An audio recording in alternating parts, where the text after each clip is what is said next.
इस वक्त एक बड़ी खबर आ रही है गोहाना से, जहां पर गरीबों के घरों में आग लगाने की खबर आ रही है। ये आग दबंगों ने लगाई है। पुलिस मौके पर पहुंच चुकी है। बता दें कि ईसापुर खेड़ी गांव की ये घटना है। तो गोहाना के ईसापुर खेड़ी गांव में गरीबों के घर में आग लगाने की घटना सामने आई है। दबंगों पर आग लगाने का आरोप लगा है। तो गरीबों के घर में दबंगों ने आग लगा दी है। 5 घरों में आग लगाने की खबर इस वक्त सामने आ रही है। गोहाना के ईसाबेली गांव की घटना है, जहां पर गरीबों के 5 घरों में आग दबंगों ने लगाई है। इस तरह की जानकारी मिल रही है। पुलिस मौके पर पहुंच चुकी है। ईसापुर खेड़ी गांव की यह घटना बताई जा रही है। गांव के ही दबंगों पर आग लगाने का आरोप लगा है। पुलिस मौके पर पहुंच चुकी है। गरीबों के घर में आग लगाई गई है। गोहाना के ईसापुर खेड़ी गांव की यह घटना है। सुनील जिंदल हमारे संवाददाता फोन लाइन पर जुड़ गए हैं। सुनील, क्या है ये पूरा मामला? सुनील, आप तक आवाज पहुंच रही है? हाँ जी प्रियंका, अपना सवाल दोहराएं। सुनील, क्या है ये पूरा मामला? जी देखिए, मैं आपको बताना चाहूंगा, ये पूरा मामला ईसापुर खेड़ी गांव का है, जहां इंदिरा विकास योजना के तहत कुछ गरीब लोगों को गांव के बाहर 100 गज के प्लाट दिए गए थे। वहां पे करीब उन प्लाटों में करीब 10-15 परिवारों ने कच्चे मकान बनाकर पिछले 2 सालों से वहां रह रहे थे। और कुछ जो गरीब लोग हैं वो मजदूरी का काम करते हैं, और वो देर रात की जिस तरह गांव में मजदूरी करने का काम करने के लिए गए थे, लेकिन उन्होंने आके देखा कि कुछ 15-20 लोगों ने उनके यहाँ मकानों पर कब्जा कर रखा है और मकानों में आग लगा दी। उनके मकानों को तोड़ फोड़ कर दिया। तो उनके मवेशी थे उनको भी वहां से बचा दिया। इस बात की उन्होंने पुलिस प्रशासन को रात को शिकायत दी थी, लेकिन और फायर ब्रिगेड को भी सूचना दी थी, जिनकी फायर ब्रिगेड ने मौके पहुंचकर वहां पर आग पर रात को ही काबू पा लिया था। लेकिन पुलिस प्रशासन ने अब सुबह पहुंचकर ग्रामीणों के जो है उनके बयान दर्ज किए जा रहे हैं। और अभी जो जानकारी मिल पा रही है, पुलिस ने 3 लोगों के खिलाफ 22 नेम पर्चा दर्ज किया है और अभी जो पूरे मामले की जाँच की जा रही है। जी सुनील, कौन है ये दबंग जिन्होंने इन घरों में आग लगाई? जी देखिए, अभी पुलिस प्रशासन ने नाम का खुलासा नहीं किया है। उनका कहना है कि अभी जो है नाम गुप्त रखा गया है, लेकिन गांव के ही कुछ लोग बताए गए हैं, क्योंकि गांव के ही कुछ लोगों का आपसी जमीन को लेकर झगड़ा चल रहा था। और जिसके चलते पिछले साल भी कुछ लोगों ने यहीं पर पहले भी आग लगा दी थी, और आज भी जिसी के चलते ये कार्रवाई की गई है। लेकिन पुलिस अभी इस मामले को कार्रवाई कर रही है। FSL टीम को भी और पुलिस प्रशासन पूरा मौके पर है, और अभी जो है मामले की जाँच की जा रही है। जी, घरों में 5 घरों में आग लगाई गई है। कितना नुकसान इसे हुआ होगा और किसी को चोटें तो नहीं आई? कोई आग में झुलसा तो नहीं? जी देखिए, गनीमत ये रही कि किसी को इसमें चोटें नहीं आई, क्योंकि जो 15-20 परिवार यहाँ रह रहे थे वो सब मजदूरी करते हैं, और मजदूरी के चलते वो कल देर शाम को भी गांव में मजदूरी करने गए थे। जैसे पूरे का सीजन है तो गए उसी समय गए थे। और कुछ 4-5 परिवार यहाँ रह रहे थे, और जैसे ही वो 15-20 लोग यहाँ बताए गए हैं, जब वो आए तो उन्होंने उनको बाहर बंदी बना लिया और उनके साथ मारपीट करने की कोशिश की, और घरों के बाहर निकालकर जो कच्चे मकान कहते हैं, जिनको खूब बनाया गया है, उनमें आग लगा दी और उनके मवेशी वगैरह उनको वहां से भगा दिया। जी शुक्रिया आपका इस जानकारी के लिए। तो गोहाना में 5 घरों में दबंगों ने आग लगा दी है। पुलिस ने 3 लोगों के खिलाफ मामला दर्ज किया है। हालांकि लोगों का कहना है कि 15 से 20 लोग पहुंचे थे और घरों में आग लगाई थी।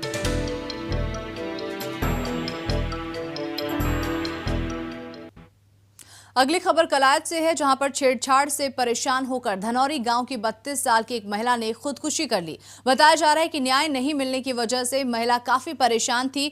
दरअसल महिला ने 2 युवकों के खिलाफ छेड़छाड़ का आरोप लगाते हुए पुलिस से शिकायत की थी। पुलिस ने दोनों आरोपियों के खिलाफ मामला तो दर्ज कर लिया था, लेकिन इनके खिलाफ कोई कार्रवाई नहीं की, जिसकी वजह से आरोपियों का मनोबल बढ़ता गया और वो महिला को लगातार परेशान करते रहे।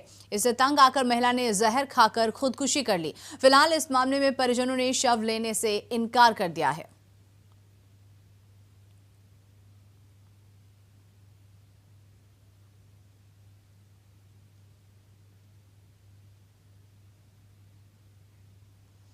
राजेंद्र छाबड़ा हमारे संवाददाता फोन लाइन पर जुड़ गए हैं। राजेंद्र, इस वक्त क्या अपडेट आपके पास? हाँ, जो अपडेट है वो मैं आपको ये बताने जा रहा हूँ कि जो मृतक महिला है उसका शव उठाने से परिवार वालों ने इनकार कर दिया है।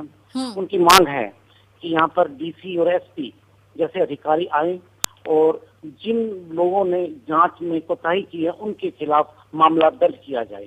दूसरा, जो गांव के बीच की ये गली है और आरोपियों के घर के सामने ही मृतक महिला का शव पड़ा है। कई घंटों से बहुत तेज धूप है और उसी धूप में उस महिला का शव पड़ा है। यदि स्थिति इसी तरह बनी रहती तो निश्चित तौर से डीजनरेशन होने शुरू हो जाएगी। वो शव है, उसमें कहीं ना कहीं सड़ान या कहीं ना कहीं जो मानवीय पहलू हैं उससे कहीं ना कहीं उसके जो अंग हैं वो गलने लग जाएंगे। जी राजेंद्र, क्या परिजनों ने इससे पहले आला अधिकारियों से कोई शिकायत की थी उन अधिकारियों के खिलाफ जो कार्रवाई नहीं कर रहे थे? हाँ, उन्होंने इस बात की शिकायत की थी। उन्होंने क्रमवार, इसके अंदर जिला पुलिस अधीक्षक, आईजी रेंज हिसार, इसके साथ साथ उन्होंने पुलिस महानिदेशक हरियाणा, महिला आयोग के साथ साथ उन्होंने कांग्रेस की अध्यक्षा श्रीमती सोनिया गांधी महिला आयोग का दरवाजे पर भी दस्तक दी थी, लेकिन कोई कहीं न्याय उन्हें नहीं मिला।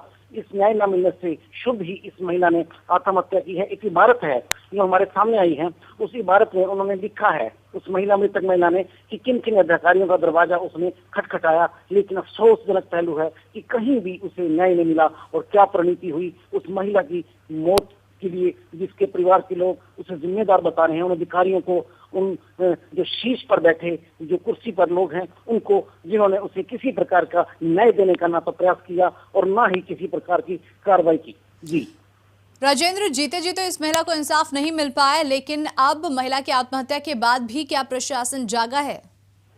फिलहाल अभी तक कोई भी उच्च अधिकारी नहीं पहुंचा है। घंटों हो चुके हैं इस मामले को, शव बीच में गली में पड़ा है। अगर अधिकारियों में संजीदापन होता तो निश्चित तौर से कोई ना कोई अधिकारी यहाँ आता और परिवार वालों की सुनता। अभी तक किसी प्रकार की सुनवाई नहीं हुई है। लोगों में रोष है, मातम है कि किस प्रकार पक्ष बना बैठा है प्रशासन।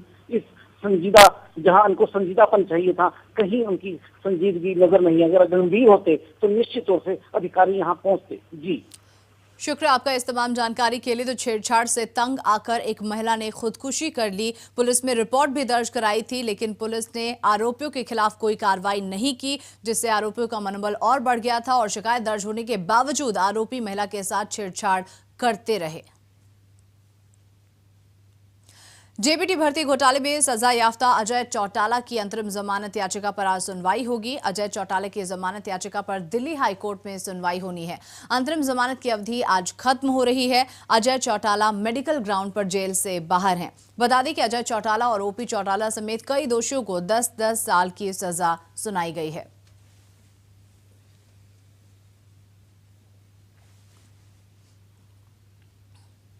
जितेंद्र चौधरी हमारे संवाददाता जुड़ गए हैं। जितेंद्र, कब तक सुनवाई होगी?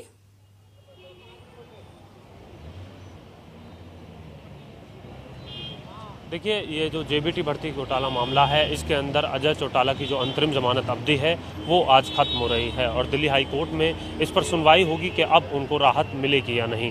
स्वास्थ्य के आधार पर लगातार उनको अंतरिम जमानत अवधि जो है वो उनकी बढ़ाई जाती रही है और इसी के साथ अब आगे उनको अब राहत मिलती है या नहीं। गुड़गांव के मेदांता अस्पताल में वो अपना इलाज करा रहे हैं और आज एक बार फिर ये देखना होगा कि उन्हें किसी तरीके की राहत दिल्ली हाई कोर्ट से मिलती है या नहीं। और जितेंद्र, क्या कोई और ऑपरेशन होना भी बाकी है? क्योंकि पहले भी ऑपरेशन का हवाला देकर के जमानत बढ़वाई गई थी।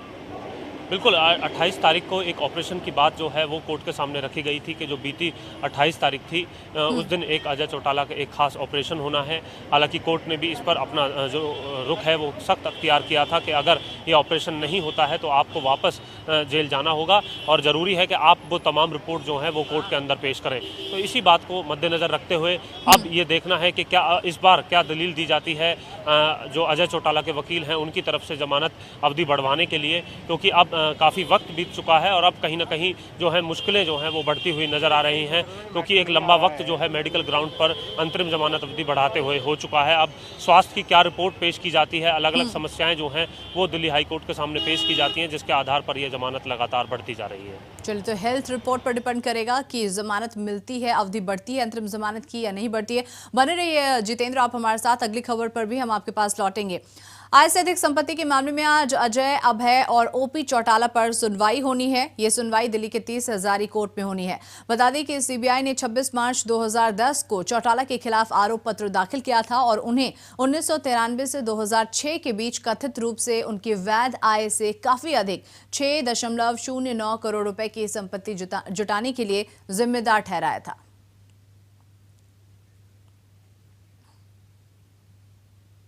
और एक बार फिर रुक करेंगे हमारे संवाददाता जितेंद्र चौधरी का। जितेंद्र, इस मामले पर सुनवाई कब तक संभव?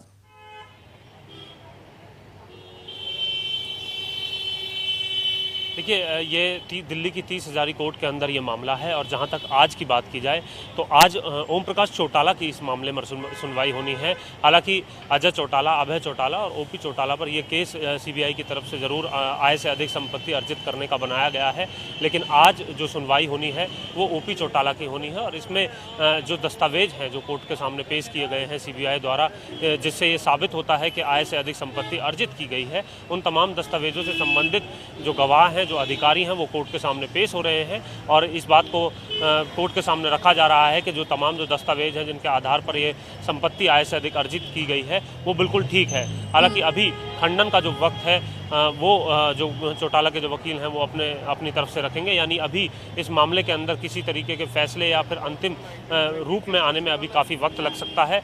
अभी गवाहियाँ जो हैं वो सीबीआई की तरफ से कराई जा रही हैं दिल्ली की 30 हजारी कोर्ट में। शुक्रिया जितेंद्र इस तमाम जानकारी के लिए आपका। आगे बढ़ेंगे। हरियाणा में विधायकों और सांसदों के लिए पंचकुला और गुड़गांव में प्लॉट आवंटन का मामला पंजाब हरियाणा हाई कोर्ट में पहुंच चुका है। यहां पर सुनवाई हुई। हरियाणा सरकार ने कोर्ट में रखा है अपना पक्ष। योजना वापस लेने पर विचार जारी है। हाईकोर्ट ने राज्य सरकार को जवाब दाखिल करने के लिए 2 हफ्ते का समय दिया है। तो Punjab and Haryana high court में सुनवाई हुई है सांसदों और विधायकों को प्लॉट देने के मामले को लेकर। हरियाणा सरकार ने जो प्लॉट दिए हैं गुड़गांव और पंचकुला में सांसदों और विधायकों को, वो मामला Punjab and Haryana high court में है। इस पर सुनवाई हुई। हरियाणा सरकार ने कोर्ट में अपना पक्ष रखा है। योजना वापस लेने पर विचार जारी है। 2 हफ्ते का समय दिया गया है सरकार को जवाब दाखिल करने के लिए। तो बता दें कि विधायकों और सांसदों के लिए पंचकुला और गुड़गांव में जो प्लॉट आवंटित किए गए थे उस मामले पर Punjab and Haryana high court में सुनवाई हुई। हरियाणा सरकार ने कोर्ट में अपना पक्ष रखा है। सरकार ने कहा है कि योजना वापस लेने पर विचार जारी है। कोर्ट ने सरकार को जवाब दाखिल करने के लिए 2 हफ्ते का समय दिया है। विशाल ठाकुर फोन लाइन पर जुड़ गए हमारे साथ। विशाल, क्या कुछ जानकारी? जो है एमपीज और एमएलए जो है हरियाणा के, उनको जो है प्लॉट आवंटन होना था पंचकुला और गुड़गांव में, तो उसको लेकर जो है एक संस्था की तरफ से याचिका दायर की गई थी, क्योंकि वहाँ पर स्कूल बनना था पंचकुला में। उसको लेकर जो है वहाँ पर जो है ये प्लॉट दिए जाने थे, लेकिन इसलिए चैलेंज किया गया था कि स्कूल बनना है तो स्कूल की जगह क्यों प्लॉट दिए जा रहे हैं, जबकि चंडीगढ़ और पंचकुला में जितने भी एमपीज हैं, अगर एमएलए हैं, अगर जब विधानसभा का सत्र होता है तो उनको देने के लिए काफ़ी जगह है। 158 कमरे और 38 फ्लैट जो हैं यहाँ मौजूद हैं, तो उसको देखते हुए इसको खारिज किया जाना चाहिए। हालांकि सरकार ने भी इस तरफ से कहा है कि इसको वापस लेने पर विचार जो सरकार का चल रहा होगा और मुख्यमंत्री के बीच बैठक अभी होनी है, जो लगातार पिछले 1-2 जो हियरिंग्स यहाँ पे कोर्ट में हुई है, तो सरकार की तरफ से ये जवाब दिया गया था, लेकिन अभी तक ये बैठक नहीं हो पाई है। तो देखना होगा अगर 2 हफ्ते के अंदर सरकार जो है इस मामले को लेकर क्या रिप्लाई फाइल करती है, और अगर मीटिंग हो जाती है तो मीटिंग में क्या फैसला हो पाता है। सरकार की तरफ से इस कोर्ट में क्या रखा गया अपना पक्ष? देखिए, मुख्य सचिव ने जब पिछली बार जो है एक पत्र दिया था तो उन्होंने कहा था कि इस योजना पर दोबारा विचार किया जा रहा है, क्योंकि जो ये स्कीम बताई गई थी कि जब भी यहाँ सेशन होता है चंडीगढ़ में तो काफ़ी व्यवस्था हो जाती है। जो यहाँ पर जो एमएलए आते हैं तो उनको देखते हुए उनकी सुविधा के लिए ही ये प्लॉट दिए जाने थे, लेकिन सबसे बड़ी बात यह है कि जो प्लॉट दिए जा रहे हैं तो वहाँ पर स्कूल के लिए जो है साइट निर्धारित की गई थी, तो उसको दरकिनार करते हुए सरकार जो है वहाँ पर ये प्लॉट देने वाली थी। 14 मरले के ये प्लॉट है। और सबसे बड़ी बात इसमें एक और भी है कि 28 लाख रुपए एक प्लॉट की जो है कीमत निर्धारित की गई थी, जो मार्केट रेट से 1.5 गुना नीचे है। मतलब कि यहाँ पर अगर हम पंचकूला की बात करें तो 1 करोड़ से कम का कोई प्लॉट नहीं मिलता है। तो मात्र सरकार एक जो है MLA को जो है MPs को जो है 14 मरले का जो प्लॉट है वो 28 लाख रुपए दे रही थी। जी विशाल, बने रहे आप हमारे साथ। तो पंजाब एंड हरियाणा हाईकोर्ट में सुनवाई हुई है। सांसदों और विधायकों को प्लॉट आवंटन के मामले को लेकर अब सरकार को 2 हफ्ते के भीतर इस पर अपना पक्ष रखना है। चंडीगढ़ के बहुचर्चित अरोमा मर्डर केस में आज सजा का ऐलान हो सकता है। गुरुवार को ही सजा का ऐलान होना था, लेकिन जिला अदालत से सुखजीत नाम का एक मुजरिम फरार हो गया था। हालांकि पुलिस ने आज सुबह उसे गिरफ्तार कर लिया है। इस मामले में सुखजीत के साथ चंडीगढ़ जिला अदालत ने 7 और लोगों को दोषी करार दिया है। चंडीगढ़ के सेक्टर 22 में जनवरी 2012 में आइसक्रीम खाने गए हरमिंदर सिंह की 8 लोगों ने पीट कर हत्या कर दी थी। विशाल हमारे साथ बने हुए हैं फोन लाइन पर। विशाल, कब तक फैसला आने की उम्मीद? देखिए प्रियंका, ये मामला जिस तरह से कल काफी बड़ा एक फिल्मी ड्रामा हुआ कोर्ट में, जब कोर्ट ने जो है सभी आरोपियों को जो है दोषी करार दिया, तो इसी दौरान एक जो है जो मुख्य आरोपी है सुखजीत सिंह, वो कोर्ट रूम से ही भाग गया। और इस दौरान जब पुलिस उसको ढूंढने लगी तो वो नहीं मिला। हालांकि इसको देर रात जो है चंडीगढ़ की जो क्राइम ब्रांच है उसने पकड़ लिया है। तो उनको आज जो है सजा होनी है और सजा का ऐलान जो है दोपहर बाद हो सकता है, क्योंकि जज के सामने अभी उसको जब पकड़ा गया तो उसको एक बार फिर से पेश किया जाएगा। उससे कारण पूछे जाएंगे कि क्यों वो भागा था, और उसके खिलाफ जो है 225 IPC के तहत भी मामला दर्ज हुआ है। तो वो एक और मामला उसके साथ जुड़ गया है। तो अब दोपहर बाद जो है उनको सभी 8 जो दोषी हैं उनको सजा सुनाई जाएगी। और ये मामला जो है वर्ष 2012 का है, जब एक NRI युवक जो है हरमिंदर सिंह अरोमा होटल में आइसक्रीम खाने के बाद जो है इनका विवाद हुआ था। तो उसके बाद इनकी लड़ाई झगड़ा हुआ, जिस दौरान जो है 8 जो दोषी हैं इन्होंने हरमिंदर सिंह की हत्या कर दी थी। शुक्रिया विशाल इस तमाम जानकारी के लिए आपका। तो दोपहर बाद अरोमा मर्डर केस में फैसला आने की उम्मीद है। रोहतक के दयानंद मठ में चल रहे भूमि विवाद को लेकर आज SDM कोर्ट में सुनवाई टल गई है। इसके पहले गुरुवार को भी कोर्ट ने दोनों पक्षों को बुलाया था। विजय पाल आर्या ग्रुप तो कोर्ट पहुंच गया, लेकिन दूसरा पक्ष कोर्ट नहीं पहुंचा, जिसके चलते सुनवाई आज तक के लिए टाली गई थी। गौरतलब है कि मठ की भूमि को लेकर विवाद चल रहा है। इसको लेकर हंगामा भी हुआ था, जिसके बाद धारा 146 लगा दी गई थी, जिसे बाद में हटा दिया गया था। फिलहाल कब्जे को लेकर रोहतक SDM कोर्ट में केस विचाराधीन है और आज होने वाली सुनवाई टल गई है। अनुज नरवाल रोहतक से हमारे संवाददाता जुड़ गए हैं। अनुज, किस वजह से आज सुनवाई टाली गई? देखिए, SDM जो कोर्ट लगनी थी, SDM साहब छुट्टी पर होने के चलते ये जो है कार्यवाही है वो टाल दी गई है और सोमवार की डेट दे दी गई है, यानी कि जो 12 मई होगी उस दिन दोनों पक्षों को बुलाया जाएगा और इस मामले की सुनवाई होगी। जी चलिए, शुक्रिया आपका इस जानकारी के लिए। आगे बढ़ेंगे। ज्योति मर्डर केस में पंचकुला में सुनवाई चल रही है। मुख्य आरोपी विधायक राम कुमार चौधरी समेत सभी आरोपियों की पेशी हुई है।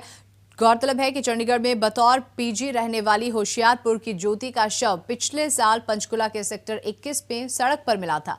उसके चेहरे पर गाड़ी चढ़ाकर पहचान मिटाने की भी कोशिश की गई थी।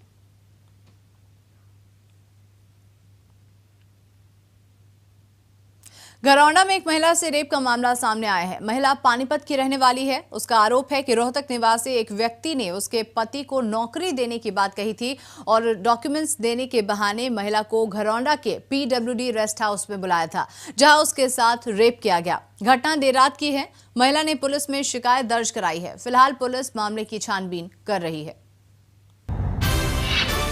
और इस वक्त बड़ी खबर आ रही है। आंगनवाड़ी कार्यकर्ताओं के लिए खुशखबरी है। 60 से 65 साल हो गई है अब रिटायरमेंट की उम्र। सरकार की ओर से नोटिफिकेशन जारी कर दिया गया है। जनवरी 2014 से लागू होगा निर्देश। तो आंगनवाड़ी वर्कर्स के लिए अच्छी खबर इस वक्त आ रही है। सरकार ने नोटिफिकेशन जारी कर उनके रिटायरमेंट की उम्र को बढ़ा दिया है। 60 से अब 65 साल कर दी गई है रिटायरमेंट की उम्र। इसके लिए बाकायदा नोटिफिकेशन भी जारी कर दिया गया है और ये जनवरी 2014 से लागू होगा। आंगनबाड़ी कार्यकर्ताओं और हेल्पर्स के लिए ये खुशखबरी आई है। प्रदेश सरकार ने रिटायरमेंट की उम्र 60 साल से बढ़ाकर 65 साल कर दी है। आदित्य चौधरी हमारे संवाददाता फोन लाइन पर जुड़ गए हैं। आदित्य, अच्छी खबर आंगनवाड़ी वर्कर्स के लिए, हेल्पर्स के लिए। बिल्कुल, देखिए ये बड़ी खबर है क्योंकि काफी समय से जो आंगनवाड़ी वर्कर्स हैं या हेल्पर्स हैं ये मांग सरकार से कर रही थी कि इनकी जो रिटायरमेंट की एज है उसको 60 से बढ़ाकर 65 साल किया जाए। और इसको लेकर कई ज्ञापन इन लोगों ने मुख्यमंत्री को भी और समाज कल्याण मंत्री गीता बुक्कल को भी दिए थे। पिछले साल नवंबर 2013 में जब गोहाना में रैली मुख्यमंत्री ने 10 नवंबर को की थी तो उन्होंने नाम ये किया था कि सरकार ये करने जा रही है आंगनवाड़ी हेल्पर्स की और जो मिनी हेल्पर्स हैं या दूसरी महिलाएं जो काम करती हैं उनकी रिटायरमेंट की एज 60 से 65 की जाएगी। 1 जनवरी 2014 से लागू होगा। तो लागू तो एक बैकडेट से हो गया है, 1 जनवरी 2014 से लागू हो गया है, लेकिन नोटिफिकेशन इसका अब हुआ है। पिछले 3 महीने में भी अगर कोई रिटायरमेंट किसी महिला की हुई होगी तो उसको भी इसका बेनिफिट मिलेगा। 1 जनवरी 2014 के बाद जितनी महिलाएं 60 साल के बाद रिटायरमेंट जिनकी होनी थी उनको 5 साल का बेनिफिट मिला है और जो महिलाएं काम कर रही हैं उनको भी अब 65 साल की होने के बाद रिटायर किया जाएगा। तो निश्चित तौर पर कई हजार आंगनवाड़ी वर्कर्स और मिनी हेल्पर जो हैं उनके लिए ये बड़ी सुखद और खुशी की बात है। शुक्रिया आदित्य इस तमाम जानकारी के लिए आपका। उधर कुरुक्षेत्र के प्राइवेट अस्पताल में हुए ईशानदीप की मौत के मामले में अब डॉक्टरों और परिजनों में टकराव बढ़ गया है। पीड़ित परिवार और सिख समाज के धरना प्रदर्शन के विरोध में प्राइवेट अस्पतालों के डॉक्टर्स अनिश्चितकालीन हड़ताल पर चले गए हैं, जिसकी वजह से वो मरीज मुश्किल में पड़ गए हैं जो इन अस्पतालों में इलाज के लिए पहुंच रहे हैं।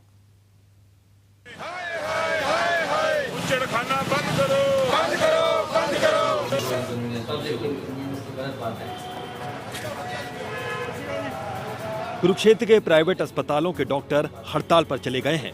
डॉक्टरों की नाराजगी एक मृतक के परिजन से है जो डॉक्टर की गिरफ्तारी की मांग को लेकर धरने पर बैठे हैं। अब डॉक्टर्स और परिजनों की इस हड़ताल का खामियाजा उन मरीजों को भुगतना पड़ रहा है जो इलाज के लिए प्राइवेट अस्पतालों का रुख कर रहे हैं।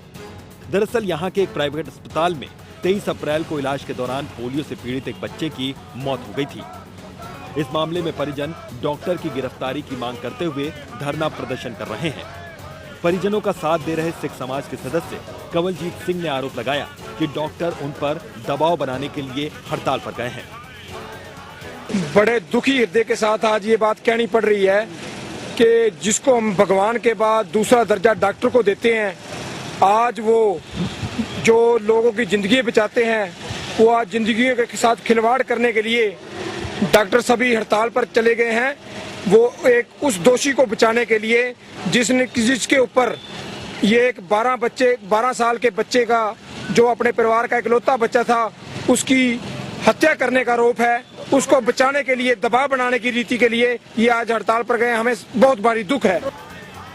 परिजनों की नाराजगी के बाद डॉक्टर भी आर पार की लड़ाई के मूड में आ गए हैं। लिहाजा अब डॉक्टर भोला के समर्थन में कई डॉक्टर्स के आने से मामला और पेचीदा होता जा रहा है, क्योंकि हड़ताल के दौरान इमरजेंसी सेवाएं भी नहीं चलेंगी।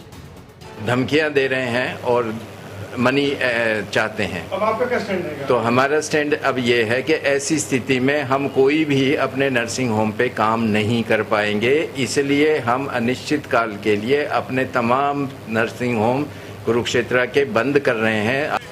अब परिजनों और डॉक्टर्स की आपसी खींचतान से मरीजों का हाल बेहाल होता जा रहा है, क्योंकि इमरजेंसी सेवाएं तक बंद हो जाने से उन मरीजों की जिंदगी पर खतरा मंडराने लगा है जो इलाज की आस में इन प्राइवेट अस्पतालों में पहुंच रहे हैं।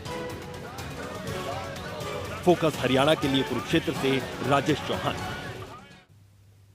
इस बुलेटिन में इतना ही। नमस्कार।